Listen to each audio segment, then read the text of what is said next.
Hello guys, andito ako sa Intramuros, Manila. Ayan no.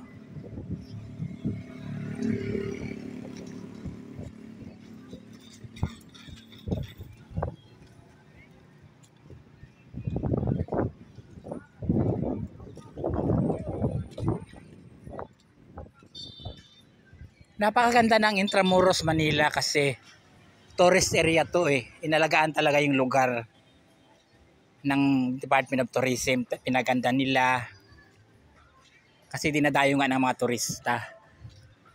Ayan yung Manila Cathedral.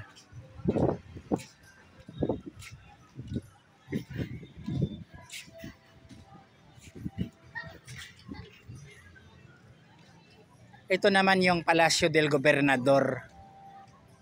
Karaniwan dito tumitira yung mga Vice Presidente ng Pilipinas. Pagkatabi lang yung Manila Cathedral at Palacio del Gobernador.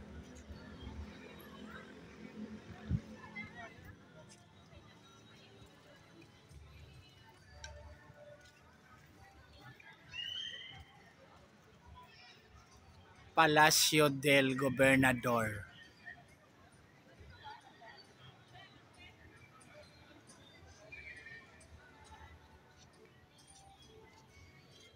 Maganda dito sa Intramuros.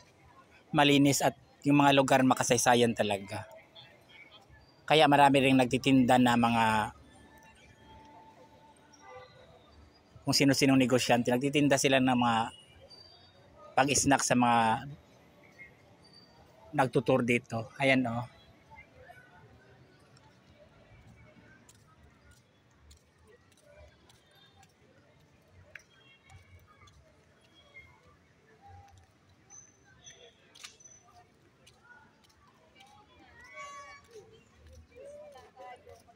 May mga tinda ng pagkain, may tinda rin ng mga accessories.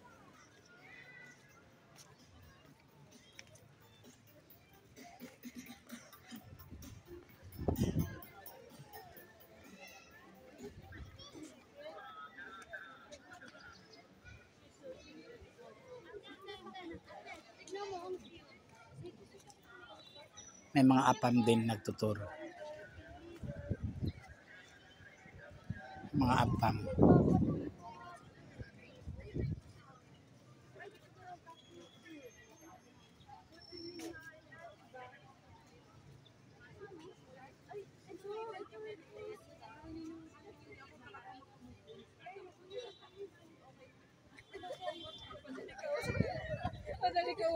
Diba mga iba't ibang accessories. Dito naman sa banda dito may mga tinda ng mga ulam. Ayan. Tindahan.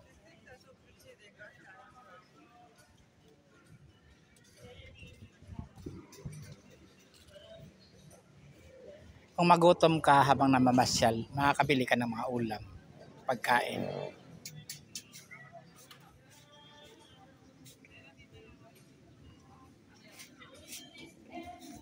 Diba? Mayroon ding mga palamig.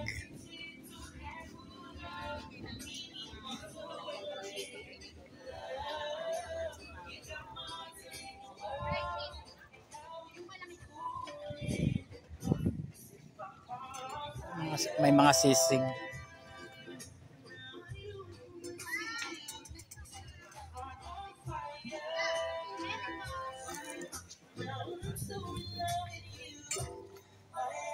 Yes, maganda mamasyal dito sa Intramuros. Mag-enjoy ka na sa mga magagandang lugar, mag-enjoy ka pa sa mga pagkain.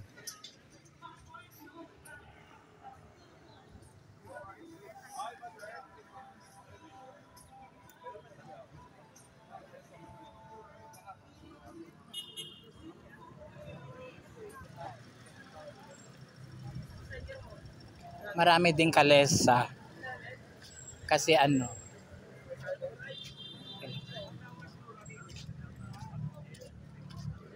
apam. Kung gusto mo ng apam, dito marami. Makapag-asawa ka ng apam, charot. ng mga hunting pala ng apam ini. Ayan. Ayan yung mga kalesa.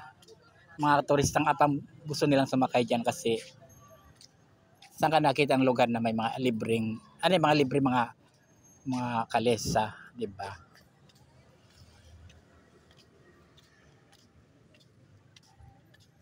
Ang ganda ng Intramuros.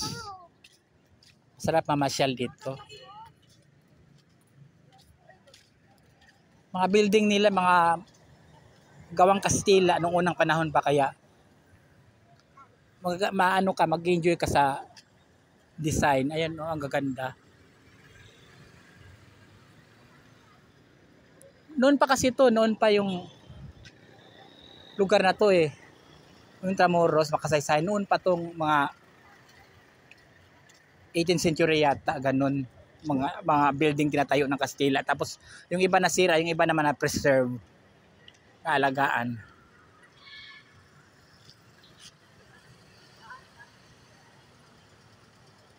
Ang laki-laki ng Intramuros, guys. Mag-enjoy ka kung iikutin mo iba't ibang tanawin dito. Pero hindi ko na kayang ikutin kasi paubusan ako ng oras. Ang importante nakita natin yung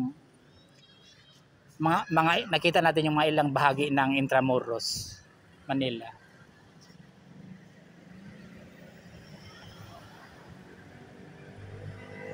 Thank you guys for watching.